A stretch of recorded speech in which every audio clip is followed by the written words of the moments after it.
This story is titled, Mom Canceled My 18th B-Day Party as Golden Child's Sister, Wanted to go to a concert, and later I found out she drained my college fund for her too. So I made sure to get what's mine, and now they are begging. Hey everyone, if you're enjoying these stories and want to support the channel, don't forget to hit that subscribe button. It really helps our channel. Now let's start the video. OP starts by saying, Hey Reddit, I wasn't sure if I wanted to share this, but after thinking about it, I decided it might help to get it off my chest. So, a few weeks ago, I turned 18. Yeah, the big 1-8. I had it all planned. A small party at home with my friends. Nothing crazy, just pizza, some snacks, maybe some games or music. Something chill, just the way I like it. But let me tell you, things didn't go the way I hoped. In fact, my birthday ended up being one of the worst days I've had in a long time, and I honestly feel like I need to vent about it. So buckle up because this is kind of a long story. Let me start with a little context. I have a younger sister, Rachel, who's 16. She's 2 years younger than me, but somehow manages to feel like the center of the universe in our family. She's outgoing, super bubbly, and the kind of person who can talk her way into or out of anything. I'm not saying that's a bad thing, but when you're her older sister, it can feel exhausting, to say the least. And then there's my mom. Ever since we lost my dad 2 years ago, it's like she and Rachel have this unbreakable bond. They do everything together. Shopping, watching movies, going on these little girl trips. Meanwhile, I'm just there. Don't get me wrong. I know my mom loves me, but it's like she doesn't see me the same way she sees Rachel. Rachel gets all the attention, all the praise, and all the support. Me? I get told I'm the strong one, which is basically code for figure it out yourself. It's not like this was the first time something like this happened. My sister, Rachel, has always been the star of the family, especially after Dad passed away. Growing up, I didn't really notice the favoritism. If anything, it felt like Dad balanced things out pretty well. Rachel and Mom were always closer. Mom called her her little twin, but Dad made sure to spend time with me. He encouraged my love of art and books, and he never made me feel less than Rachel, even though we were so different. Losing him 2 years ago was like losing the one person who truly saw me. Since then, it's been all Rachel, all the time. She's the kind of person who lights up a room. Charismatic, funny, and good at getting people to like her. Meanwhile, I'm quieter and more introverted. I'm not the type to command attention, and honestly, I don't even want to. But that doesn't mean I enjoy being ignored, you know? Mom has this habit of acting like Rachel's life is the most important thing in the world. Every little drama she has becomes a family crisis. Like when Rachel failed a math test last year, Mom spent weeks tutoring her and even hired a private teacher to make sure she passed the next one. Meanwhile, I had to beg her for weeks just to get art supplies for a school project. She said something like, You're creative, you'll figure it out. And that's the thing. She expects me to figure it out because I'm the strong one. It's exhausting. The favoritism became painfully obvious when Dad died. Rachel was devastated, of course, and Mom threw herself into making sure Rachel was okay. I understood at first. We were all grieving, and Rachel was just 14 at the time. But as time went on, it became clear that Mom wasn't just comforting Rachel. She was building this whole new life around her. They started going on these girl trips together, leaving me at home to watch the house. They'd come back with shopping bags and inside jokes, and I'd just sit there, pretending I didn't care. This concert situation was just the latest example of that dynamic. When Rachel found out her favorite band was coming to town, she acted like it was a once-in-a-lifetime event. And maybe for her it was. But for me, it was just another reminder that my needs don't matter as much. Here's the kicker. Rachel didn't even try to hide how much she didn't care about my birthday. She spent the days leading up to it obsessing over the concert, what she was going to wear, which songs she hoped they'd play, how close she'd get to the stage. Every time she talked about it, it felt like she was rubbing salt in the wound. I tried to tell myself it wasn't intentional, but honestly, I'm not so sure. Rachel has always been good at getting her way, and I think on some level, she knows how much it bothers me when she takes up all the space. The morning of the concert, aka my birthday, I overheard her talking to Mom in the kitchen. She was laughing about how boring my plans sounded, and how lucky she was that Mom understood what was really important. I know I should have let it go, but hearing that broke something in me. I stormed into the kitchen and asked Mom how she could just forget about my birthday like that. She gave me this exasperated look and said, We didn't forget. We'll celebrate later. Rachel's concert is a big deal. You're mature enough to understand, right? That word, mature, felt like a slap in the face. I don't think I've ever hated being called mature as much as I did in that moment. It's like she was saying, Your feelings don't matter because you're old enough to suck it up. And Rachel, of course, just stood there smirking like she'd won some kind of competition. I wanted to scream at both of them. I wanted to say, "What about me? What about what I want?" But I didn't. I just walked away. Because what was the point? They weren't going to listen. They never do. That evening, after they left for the concert, I sat in Dad's old recliner with one of his sweatshirts. It still smells like him, even after all this time. I don't know why, but holding on to it made me feel a little less alone.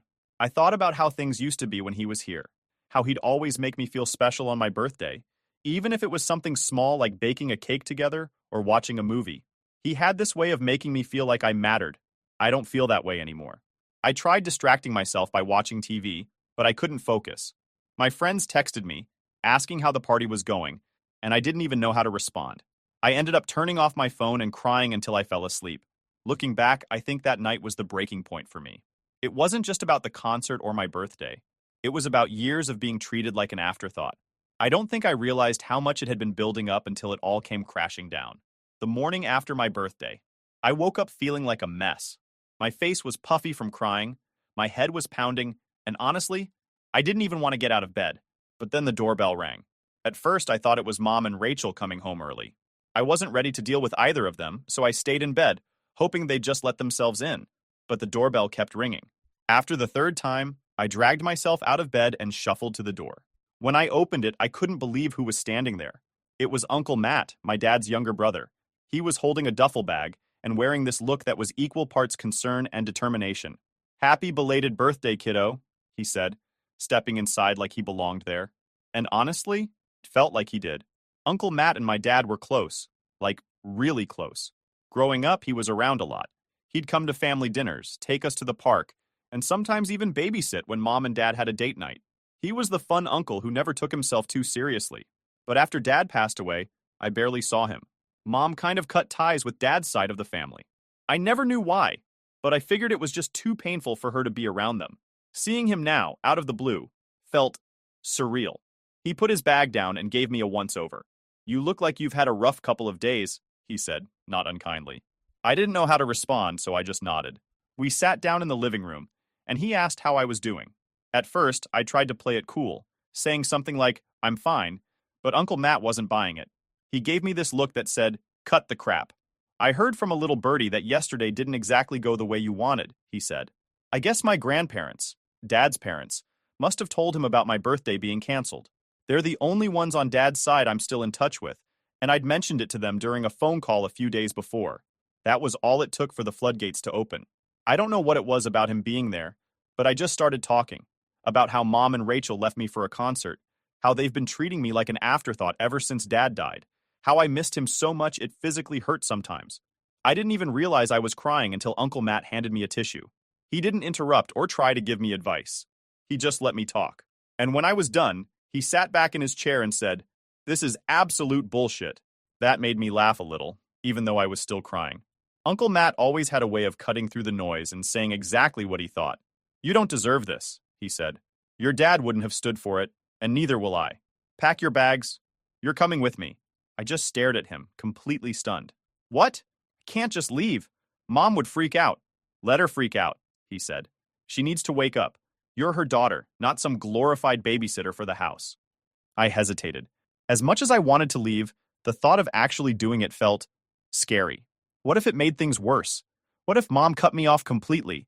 But Uncle Matt must have seen the doubt on my face because he leaned forward and said, "Listen to me. You don't owe them anything. Not after the way they've treated you.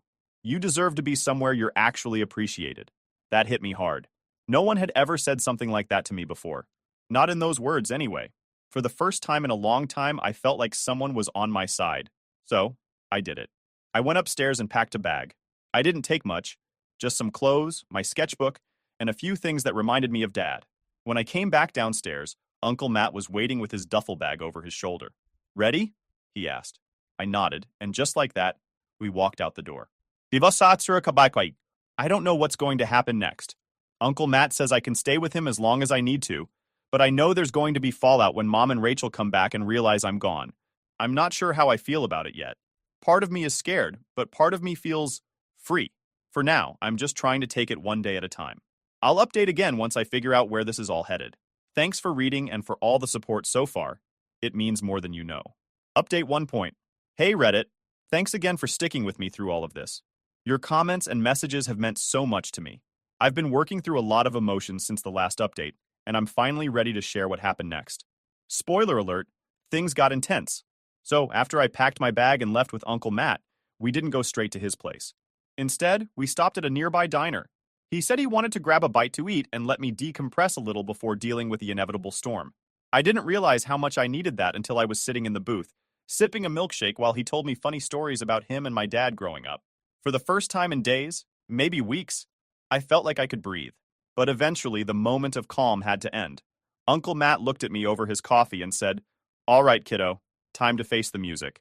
We headed back to my house, and when we pulled into the driveway, Mom and Rachel's car was already there. My stomach dropped. I could see the living room light on through the window, and it looked like Mom was pacing. Rachel was nowhere in sight, but I figured she was probably upstairs. Typical. Uncle Matt parked the car and turned to me. "You don't have to say anything if you don't want to," he said. "I'll handle it." I nodded, too nervous to speak. My heart was pounding as we walked up to the door. Uncle Matt didn't even knock. He just opened it and strode inside like he owned the place. "Hey, big sis!" he called out, his voice dripping with sarcasm. "You got a minute?" Mom came rushing out of the kitchen, looking both confused and annoyed. "Matt? What are you doing here? And why?" Her eyes landed on me, and her expression shifted to something that looked like guilt. "What's going on?" "What's going on?" Uncle Matt said, his voice sharp, "is that your daughter has been treated like crap for the past 2 years. And I'm done watching it happen." Mom's face turned red. "Excuse me? What are you talking about?" "Oh, come on," Uncle Matt snapped. "Don't play dumb. You left her alone on her 18th birthday so you could take Rachel to a concert. And that's just the tip of the iceberg, isn't it? You've been favoring Rachel for years, and you don't even see what it's doing to her." Mom looked like she wanted to argue, but she couldn't. Instead, she crossed her arms and said, "This isn't any of your business, Matt. It's my business when my niece is sitting at home crying because her mom and sister can't be bothered to care about her," he shot back. "Tom would be rolling in his grave if he knew how you've been treating her." That hit a nerve. Mom flinched, and for a second I thought she was going to yell at him, but instead she just said, "You don't know what it's been like. I've been doing my best. Raising 2 kids alone isn't easy." "No one's saying it is," Uncle Matt said, his tone softening just a little. "But neglecting one of them while you pour all your energy into the other? That's not doing your best. That's playing favorites." By now, Rachel had come downstairs. She was leaning against the wall, scrolling on her phone like she couldn't care less. When Uncle Matt noticed her, he raised an eyebrow. "And you," he said, pointing at her. "You've been walking all over your sister for years, and you know it." Rachel looked up from her phone, rolling her eyes. "Oh, please. She's just being dramatic." Uncle Matt laughed, but there was no humor in it. "Right. Because being forgotten on your 18th birthday is dramatic. Got it." Rachel didn't respond. She just went back to scrolling, which honestly hurt more than if she'd argued. It was like she didn't even think I was worth her time. Mom tried to steer the conversation back to her. "Look, Matt, I get that you're upset, but you don't understand the full picture." "Then explain it to me," Uncle Matt said. "Explain why your full picture involves ignoring one of your kids and letting the other get away with murder."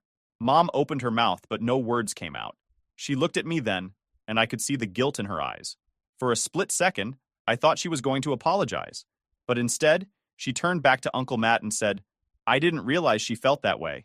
I thought she was fine." "That's the problem," Uncle Matt said. "You didn't realize. You didn't ask. You just assumed she'd be okay because she's the mature one, right? But she's not okay, and it's your job to fix that." At this point, I couldn't stay silent anymore. "You didn't even text me yesterday," I said, my voice shaking. "Not once. I spent my entire birthday alone and you didn't even care." Mom's face crumpled. "I'm sorry," she said. "I didn't know it was that bad." "You didn't bother to find out," I said. "You've been so focused on Rachel that you don't even see me anymore." There was a long silence after that. Mom looked like she wanted to say something, but no words came out. Rachel disappeared upstairs without a word, and Uncle Matt just stood there, arms crossed, waiting for her to respond. Finally, Mom said, "What do you want me to do?" Uncle Matt didn't miss a beat. "For starters, let her come stay with me for a while. She needs a break from this house, and frankly, you need to figure out how to do better." Mom hesitated, but eventually she nodded. "If that's what she wants," she said quietly. "It is," I said. "It's what I want." And just like that, it was decided. I grabbed the rest of my things, and Uncle Matt and I left. Mom didn't try to stop me, and Rachel didn't even say goodbye. When we left my mom's house, we didn't talk much on the drive to Uncle Matt's place. I think he could tell I was emotionally drained. Instead, he let the radio fill the silence. He's got this old truck with a beat-up stereo, and he played one of those classic rock stations that Dad used to love. It was weirdly comforting, like a piece of Dad was still with us. A few nights ago, Uncle Matt and I were sitting on the porch after dinner. We've been doing this thing where we just hang out, talk about life, and try to piece everything together. He asked me casually, "So, have you decided which colleges you're applying to?" At first, I thought he was joking. I let out this awkward laugh and said, "I'm not applying to college." That made him pause. "Why not?" he asked, genuinely surprised. I shrugged and told him the truth. I don't have the money, and I don't want to take on a ton of debt. Mom always said we couldn't afford it. Uncle Matt looked at me like I'd just told him the sky was green. "Wait a second," he said. "You don't know about your college fund?" At that moment, I felt like the world stopped. "What college fund?" I asked, my voice shaky. He stared at me for a second, then rubbed his temples like he was trying to calm himself down. "Your dad set up a college fund for you when you were a baby. I remember because he wouldn't shut up about it. He was so proud of planning ahead for your future. Are you telling me you've never heard of it?" I shook my head, my stomach churning. If there was a college fund, why hadn't anyone told me? Why had Mom always said we didn't have money? Uncle Matt didn't waste any time. He got up, grabbed his laptop, and said, "Let's check this out right now." We spent the next hour trying to track down the account. Uncle Matt remembered enough details to get us started, and after some digging, we found it. Sure enough, there was an account in my name, just like he said. But when we looked at the balance, my heart sank. It was practically empty. I stared at the screen, trying to make sense of what I was seeing. Uncle Matt scrolled through the transaction history, muttering curses under his breath. The withdrawals started shortly after Dad died. Small amounts at first, then larger ones over time. And they weren't for anything related to college. The money had been spent on clothes, trips, concert tickets, and God knows what else. I didn't want to believe it, but the evidence was right there. My dad had set this money aside for my future, and Mom had drained it. "What the hell?" Uncle Matt muttered, his face darkening. "This was supposed to be for you." I didn't know what to say. I felt like someone had punched me in the stomach. All those times Mom told me we couldn't afford things. Art supplies, extracurricular activities, even little things like new shoes. This was what she was doing instead, and all while Rachel's trust fund, set up by Dad's parents, sat untouched. The more I thought about it, the angrier I got. Rachel had always had the best of everything. Designer clothes, the latest gadgets, VIP tickets to concerts. It all made sense now. Mom hadn't been budgeting carefully or making sacrifices for both of us. She'd been using my college fund to bankroll Rachel's lifestyle. I turned to Uncle Matt and asked, "How could she do this? Didn't she know what that money was for?" He sighed and shook his head. "She knew. Your dad made sure of it. He even made me promise to check in on it if anything ever happened to him. I guess I dropped the ball on that, and I'm sorry." "It's not your fault," I said, even though I felt like crying. "You didn't know." He put a hand on my shoulder and said, "Well, I know now, and I'm not letting this slide. That is it. For today, I will keep you all updated." Update 2. Hey Reddit. I wasn't sure if I wanted to share this part of the story. It's been messy and emotionally draining, but I feel like I owe it to myself to get it out. After discovering what Mom did with my college fund, I decided I wasn't going to just sit back and let it slide. With Uncle Matt's help, I confronted her, and things got intense. Here's what happened. After we found out Mom had drained the college fund Dad set up for me, Uncle Matt encouraged me to stand up for myself. "This isn't just about the money," he said. "It's about making her take responsibility for what she did." At first, I didn't know if I had it in me to confront her. She's my mom, and despite everything, there's still a part of me that wants her approval. But the more I thought about it, the more I realized this wasn't just about me. Dad worked hard to give me a future, and she had no right to take that away. If I didn't stand up for myself now, I'd regret it forever. Uncle Matt helped me reach out to a lawyer, a friend of his who specializes in family law. We explained the situation, and she told us we had a strong case. If we could prove Mom misused the funds, which we could thanks to the transaction history, we'd be able to demand repayment or even take her to court. The idea of suing my own mother felt surreal, but at this point, I was willing to do whatever it took to make things right. We arranged to meet Mom at Uncle Matt's house. I didn't tell her why, I just said we needed to talk. When she arrived, she looked nervous, which wasn't surprising. She'd been trying to call and text me for days, but I hadn't responded. The first thing she said when she walked in was, "I'm so sorry, honey. I never meant for it to get this bad. I didn't respond right away. Instead, I handed her the folder with all the documents. Proof of the college fund, the transaction history, everything. She flipped through it, her face going pale. "This isn't just bad," I said, my voice shaking. "This is theft, Mom. You stole from me." "I didn't steal," she said quickly, looking up at me. I borrowed it. I always planned to pay it back." "With what?" I snapped. "You've had years to replace the money, and you haven't." Meanwhile, Rachel's trust fund is sitting untouched. She opened her mouth to respond, but closed it again. She looked like she wanted to cry, but I wasn't in the mood to let her off the hook. "That money wasn't yours to touch," I said. "It was Dad's gift to me, for my future, and you used it to spoil Rachel. She needed things." Mom started, but I cut her off. "She didn't need designer clothes or concert tickets," I said. "She didn't need any of the crap you spent that money on. You just didn't care about me enough to protect what was mine." At that point, Uncle Matt stepped in. "This isn't just a family disagreement anymore," he said. "This is a legal issue. My name has every right to take you to court for this." Mom's eyes widened. "You wouldn't," she said, looking at me like I'd just threatened to set the house on fire. "I would," I said, "and I will, unless you agree to make it right." With the lawyer present, we laid out our demands. I told Mom I wanted the full amount of the college fund returned. Since she obviously didn't have the money up front, we proposed a payment plan, monthly payments until the entire balance was repaid. The lawyer drafted a formal agreement on the spot, and Mom looked at it like it was a death sentence. "I can't afford this," she said. "How am I supposed to make these payments?" "You should have thought about that before you spent the money," Uncle Matt said coldly. For a moment, I thought she was going to refuse, but then she sighed and said, "Fine, I'll do it." She signed the agreement with the lawyer as a witness, promising to pay me a set amount every month until the fund was fully restored. I thought I'd feel victorious, but honestly, I mostly felt tired. The confrontation had taken so much out of me emotionally that I didn't even know how to process it. Part of me was proud of myself for standing up to her, but another part of me felt heartbroken. This was my mom. She was supposed to protect me, not betray me. Uncle Matt tried to cheer me up afterward. "You did the right thing," he said. "Your dad would be proud of you." I hope he's right. I think about Dad a lot these days. How hard he worked to give me a future. How much he believed in me. It's still hard to accept that Mom didn't feel the same way, but at least now I'm taking steps to reclaim what's mine. Mom's first payment is due next month. I don't know if she'll follow through, but if she doesn't, the agreement is legally binding, and I'll have no problem taking her to court. I'm done letting her walk all over me. As for Rachel, she still doesn't know what happened, or if she does, she hasn't said anything. Part of me wonders if she'll ever realize how much her privileged lifestyle cost me. But honestly, I don't care anymore. I'm done trying to make her or Mom understand. For now, I'm focusing on myself.